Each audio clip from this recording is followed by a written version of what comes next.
So hello dear students, welcome back to this session of ICT Virtual Classroom। ICT Virtual Classroom के session में आप सभी का एक बार फिर से स्वागत करते हैं। आज की क्लास में बात करने जा रहे हैं क्लास 12 सब्जेक्ट फिजिक्स के ऊपर, कक्षा 12 विषय भौतिक विज्ञान के ऊपर। अपनी प्रीवियस क्लासेस में हमने जो भी टॉपिक्स डिस्कस करे थे, आज की क्लास में उन्हीं से आगे ही कुछ बातों को सीखेंगे और देखते हैं कि इस चैप्टर में और क्या क्या चीजें इंपॉर्टेंट है हमारे बोर्ड एग्जाम के पॉइंट ऑफ व्यू से। सो मैं उम्मीद करता हूं कि आप सबके सब फिट फाइन हेल्दी होंगे, बिल्कुल रेडी होंगे क्लास के लिए। आज की क्लास को स्टार्ट करते हैं। अपना पूरा ध्यान सामने स्क्रीन पर जरूर बनाकर रखें। हम चलते हैं स्मार्ट बोर्ड की स्क्रीन पर। So dear students, last class में बात करी थी चल कुंडली धारामापी के बारे में। आई होप कि इसका जो सिद्धांत है, इसका जो वर्किंग है वो आपको समझ में आई होगी, है ना। और हमने बात करी थी कि किस तरीके से थीटा को हम लोग फाइंड आउट करते हैं। थीटा से आई निकाल लेते हैं क्योंकि आई और थीटा में परस्पर समानुपात का संबंध यहाँ पर होता है ना। इतनी बातें कर ली थी हमने। अभी थीटा को किस तरीके से कैलकुलेट किया जाए इसके ऊपर आते हैं हम लोग। तो वर्किंग देखेंगे इसका। वर्किंग अब यहाँ ये तो इसका प्रिंसिपल हो गया, इसका सिद्धांत हो गया, है ना। हमने सिद्धांत में देखा कि जो आई है वो अनुक्रमानुपाती है थीटा के। और थीटा कौन सा कोण है? थीटा जो है जब ये दर्पण घूमेगा, है ना, तो जो कोण बनेगा वो है थीटा। यहाँ पर मैंने बताया था एक लैंप और स्केल व्यवस्था होती है, उससे हम थीटा को फाइंड आउट करेंगे। तो वर्किंग देखते हैं इसकी। ये थीटा का मान कैसे हमको फाइंड आउट करना है ना। तो ध्यान से देखेंगे। हम करते क्या है, हम लैंप और स्केल व्यवस्था का यहाँ पर प्रयोग करते हैं, ठीक है। एक किरण पुंज को हम जो है गोलीय दर्पण एम पर गिराते हैं और उससे परावर्तित प्रकाश जो है एक अल्प प्रदर्शी पैमाने पर हम लोग देखते हैं। मतलब ये जो हमको दर्पण दिख रहा है इस पर हम क्या है लाइट फॉल कराते हैं और जब इसमें डिफ्लेक्शन होता है तो वो हम एक मेजर एक स्केल पर हम लोग उसको बेसिकली देख लेते हैं। अब उसके बाद हम कुंडली में क्या करते हैं, धारा प्रवाहित करते हैं, करंट फ्लो कराते हैं, ठीक है। करंट फ्लो कराने के बाद क्या होता है, कुंडली विक्षेपित हो जाती है। कुंडली मतलब अपनी जगह से हिल जाती है और कुंडली के साथ लगा हुआ ये दर्पण भी जो है ये भी हिल जाता है। तो अब जो हिली हुई इसके जो मीटर स्केल पैमाने पर जो पोजीशन है वो भी ले लेते हैं हम, ठीक है। जो विक्षेप हुआ है वो भी ले लेते हैं, ठीक है। तो कुछ इस तरीके से हम यहाँ पर ट्रिग्नोमेट्री का प्रयोग करते हैं। देखो सपोज ये हमारा दर्पण है, सपोज ये हमारा क्या है मिरर है ना। ये हमारा क्या है दर्पण है। पहले ये ऐसे पोजीशन में था, सपोज पहले ये ऐसे पोजीशन में था इस तरीके से, है ना।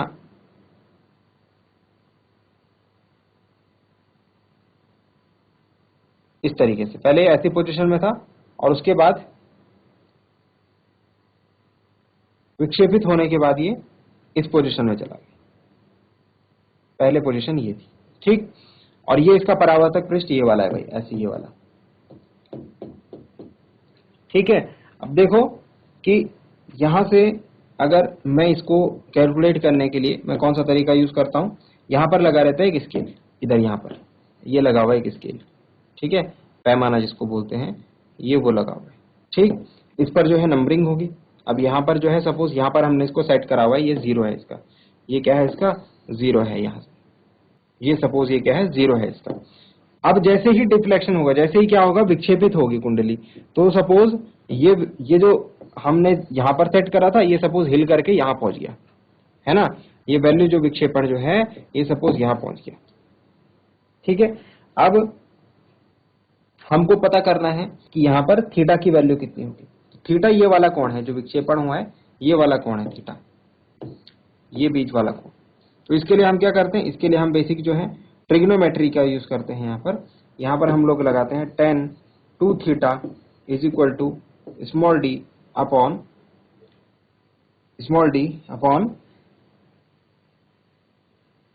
कैपिटल D, है ना। Small d upon capital D, जहां पर स्मॉल d जो है प्रकाश बिंदु का विक्षेप है और कैपिटल D जो है दर्पण से स्केल की दूरी है, ठीक है। स्मॉल d जो है क्या है, ये वाला विक्षेप है यहां से यहां तक वाला, और ये वाला जो है ये वाला ये जो दूरी है ये कैपिटल D है। तो tan बराबर क्या होता है, tan का जो रेशियो होता है, tan ट्रिग्नोमेट्रिक फंक्शन है वो होता है लंब बटे आधार। तो लंब बटे आधार, ठीक है। tan 2 theta is equal to लंब बटे आधार। अब देखेंगे जरा ध्यान से कि यहाँ पर ये जो 2 थीटा कोण जो है, ये जो डिफ्लेक्शन है ये क्या कोशिश करते हैं हम कि ये बहुत कम रहे, यदि 2 थीटा का मान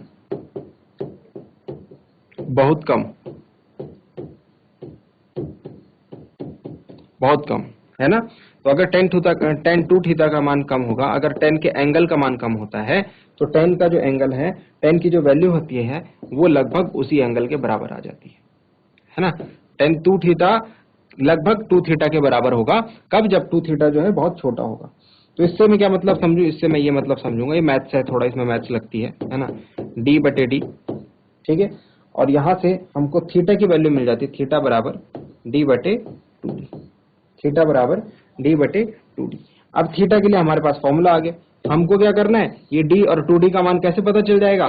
प्रयोग से पता चल जाएगा भाई, क्योंकि स्केल लगा हुआ है और ये दूरी हम नाप सकते हैं, है ना। ये दर्पण कितनी दूर है इस स्केल से, ये नाप सकते हैं, और जो डिफ्लेक्शन आया, जो हिलने के बाद जो प्रकाश गिरा जिस बिंदु पर, वो नाप सकते हैं, ठीक है। ये स्केल लिख देता हूं मैं इसके नीचे, ये स्केल है, ठीक है। तो इस तरीके से हम डी और टी, कैपिटल डी का मान निकाल के थीटा निकाल सकते हैं, और थीटा निकाल करके आई निकाल सकते हैं।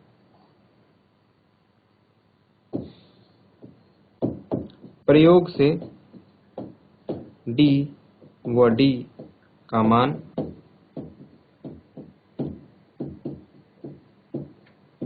मालूम कर आई का मान ज्ञात कर लेते हैं।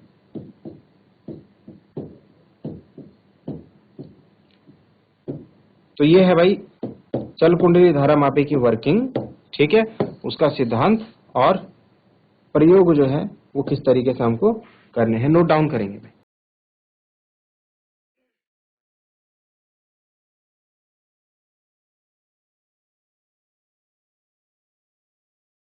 चलिए, यहां तक की बातें सबने नोट डाउन कर ली हैं। एक क्वेश्चन लिखेंगे यहां पर,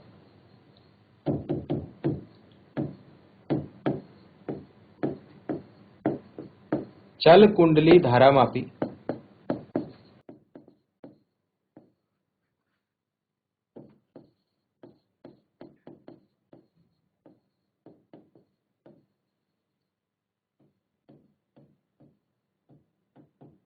यानी मूविंग कॉइल गैल्वेनोमीटर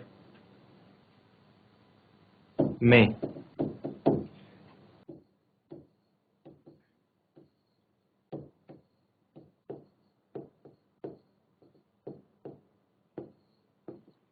नर्म लोहे की रॉड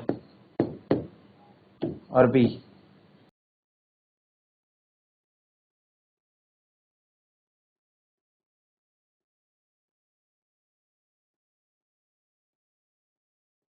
समरूप त्रिज्या चुंबकीय क्षेत्र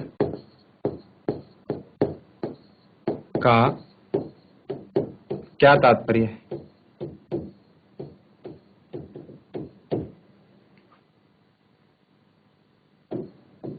नर्म लोहे की रॉड और समरूप त्रिज्या चुंबकीय क्षेत्र, तात्पर्य नहीं, कार्य, क्या कार्य है?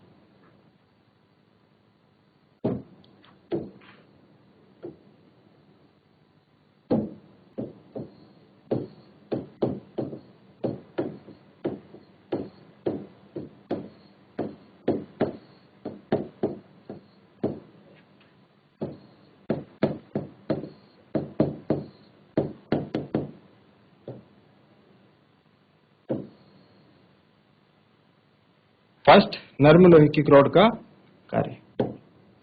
देखिए, हमने ये बात करी थी कि जो हमने ये बीच में नर्म लोहे की रॉड लगा रखी है ना, ये वाली, ये वाला पार्ट है ना, ये क्यों लगाया है? इसकी जगह पर हमने कुछ दूसरा पार्ट क्यों नहीं लगाया, फिर इसको लगाने के पीछे रीजन क्या है?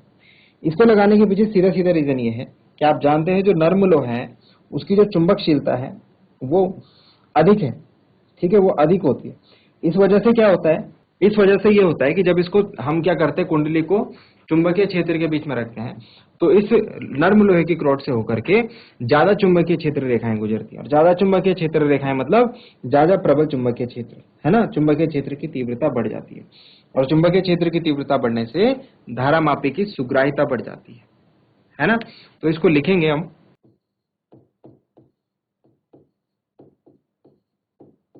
नर्म लोहे की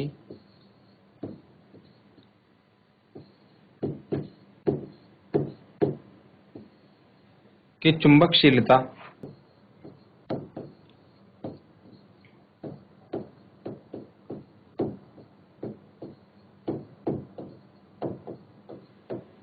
अधिक होने के कारण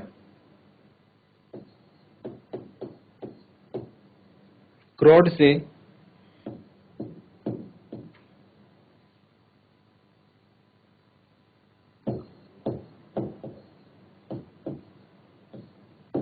अधिक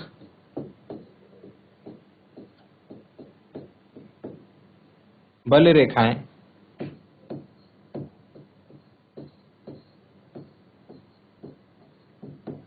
गुजरती हैं,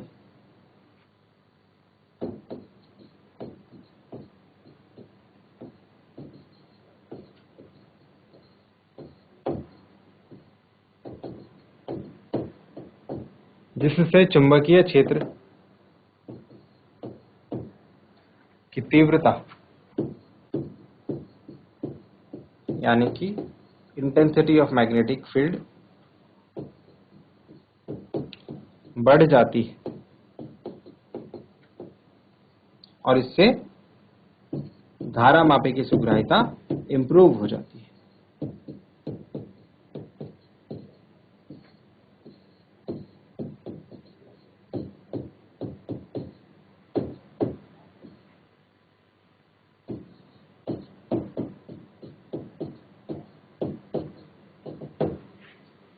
चलिए नोट डाउन कर लेंगे।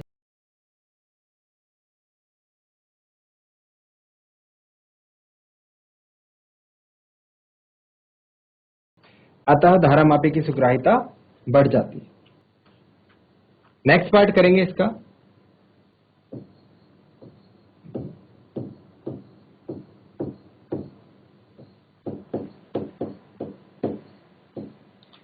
समरूप त्रिज्या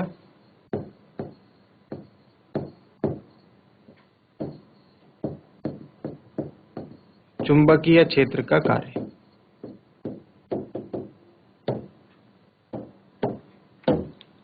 समरूप त्रिज्या चुंबकीय क्षेत्र का कहने का मतलब यह है कि एक ऐसा चुंबकीय क्षेत्र, एक ऐसा मैग्नेटिक फील्ड जिसमें कुंडली चाहे कैसी भी पोजीशन में रहे, है ना, कुंडली चाहे कैसी भी पोजीशन में रहे, जो चुंबकीय क्षेत्र रेखाएं होनी चाहिए, जो बल रेखाएं होनी चाहिए, वो हमेशा तल के समांतर होनी चाहिए, है ना, हमेशा कैसी होनी चाहिए, समांतर होनी चाहिए।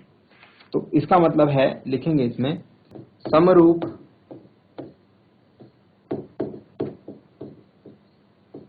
त्रिज्या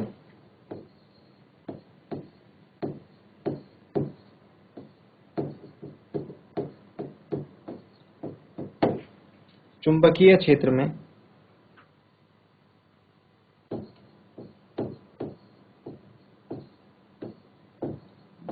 कुंडली चाहे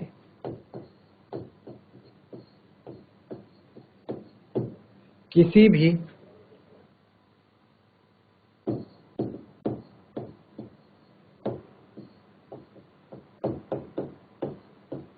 अवस्था में रहे,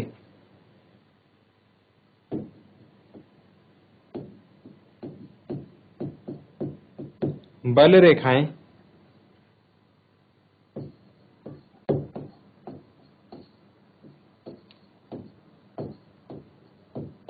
कुंडली के तल के समांतर होती है। कुंडली के तल के समांतर होती है। ठीक है, चलिए नोट डाउन कर लेंगे यहां तक। फिर नेक्स्ट क्वेश्चन में हम डिस्कस करेंगे कि चल कुंडली धारा मापे की सुग्राह्यता बढ़ाने के लिए, सेंसिटिविटी बढ़ाने के लिए हम क्या क्या कर सकते हैं।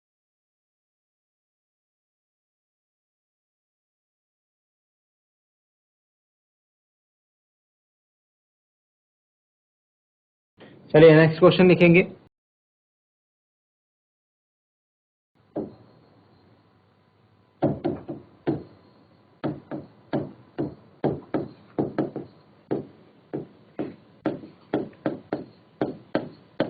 धारा सुग्राहिता, करंट सेंसिटिविटी, ठीक है। धारा मापी की सुग्राहिता यानी current sensitivity of moving coil galvanometer.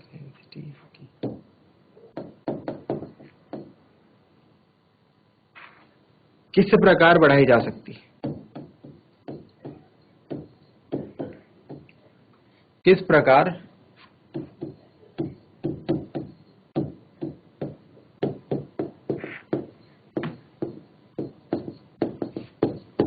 बढ़ाई जा सकती है?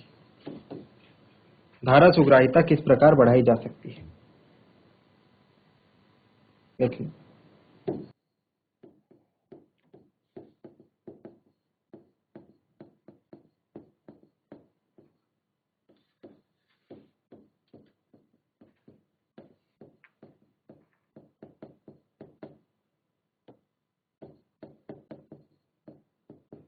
करंट सेंसिटिविटी का जो फॉर्मूला है वो है NAB अपॉन सी, NAB अपॉन सी। तो NAB और C के मान को चेंज करके हम लोग धारा सुग्राहिता को बढ़ा सकते हैं। अब किस तरीके से चेंज कर सकते हैं? NA और B के मान को बढ़ाकर और C के मान को घटाकर। देखो, नंबर 1, N का मतलब है कुंडली में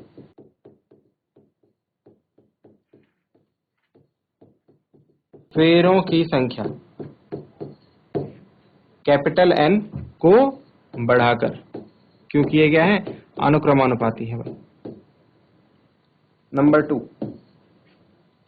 उसके बाद है A का मतलब है कुंडली का क्षेत्रफल,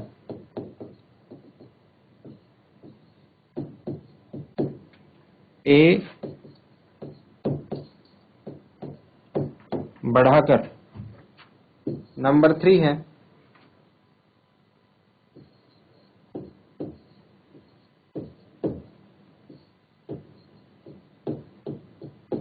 चुंबकीय क्षेत्र की तीव्रता,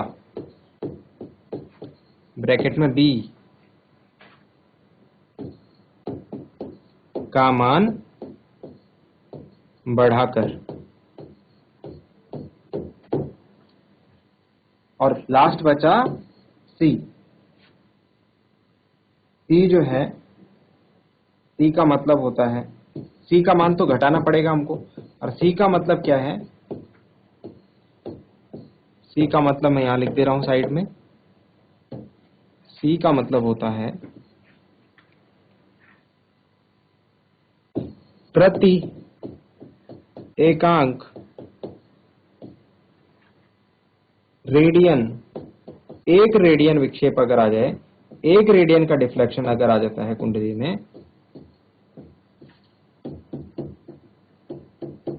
1 रेडियन का डिफ्लेक्शन अगर आ गया, तो उसके लिए प्रत्यानयन बल आघूर्ण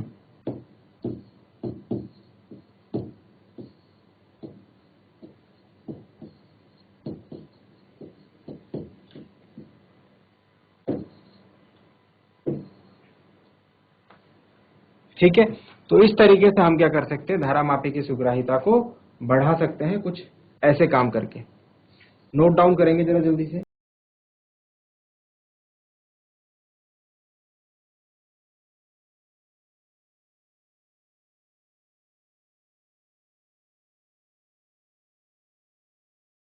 इसी प्रकार एक और क्वेश्चन है इसमें, वोल्टेज सुग्राहिता को बढ़ाने का, है ना। तो क्वेश्चन में क्या आ जाएगा? क्वेश्चन में धारा की जगह वोल्टेज सुग्राहिता पूछ लेगा कि वोल्टेज सुग्राहिता यानी वोल्टेज सेंसिटिविटी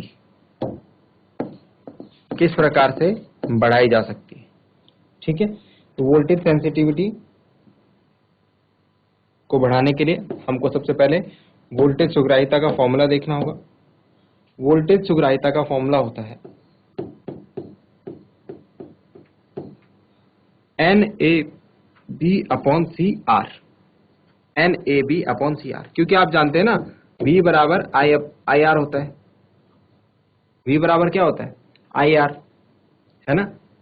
तो धारा इंटू R प्रतिरोध, है ना। यहां पर हम जो फॉर्मूला लगाते हैं उसके लिए एक और फॉर्मूला है हमारे पास, theta upon V, voltage sensitivity का जो फॉर्मूला होता है, ये तो V का फॉर्मूला हो गया, वोल्टेज सेंसिटिविटी का जो फॉर्मूला होता है वो होता है थीटा अपॉन V, है ना। थीटा अपॉन V को सॉल्व करते हैं, थीटा आप जानते हैं NIAB/C निकल के आएगा, और उसके बाद आप अपॉन V करेंगे तो IR भी रखेंगे वहां पर, तो फाइनल फॉर्मूला NAB/CR बन के आएगा, कहने का मतलब ये है। तो इसमें 4 पॉइंट तो सेम रहेंगे, है ना, 4 पॉइंट तो बिल्कुल सेम रहेंगे, क्योंकि NAB और C तो इसमें है ही जैसे पहले था, ठीक है। तो वोल्टेज की सुग्राहिता भी इन चारों को इस प्रकार से चेंज करके बढ़ाई जा सकती है। और लास्ट हमने इसमें देख रहे हैं R भी है ना। तो R क्या है, कुंडली का प्रतिरोध, तो कुंडली के प्रतिरोध को क्या करना पड़ेगा, कम करना पड़ेगा। तो कुंडली के प्रतिरोध R को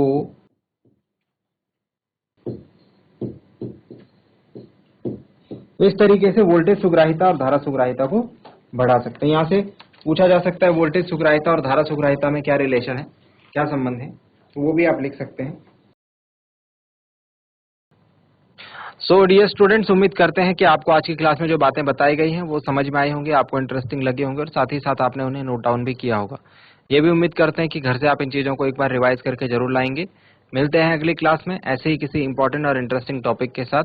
क्लास से जुड़े रहने के लिए आप सभी का बहुत बहुत धन्यवाद। Thank you very much and have a nice day.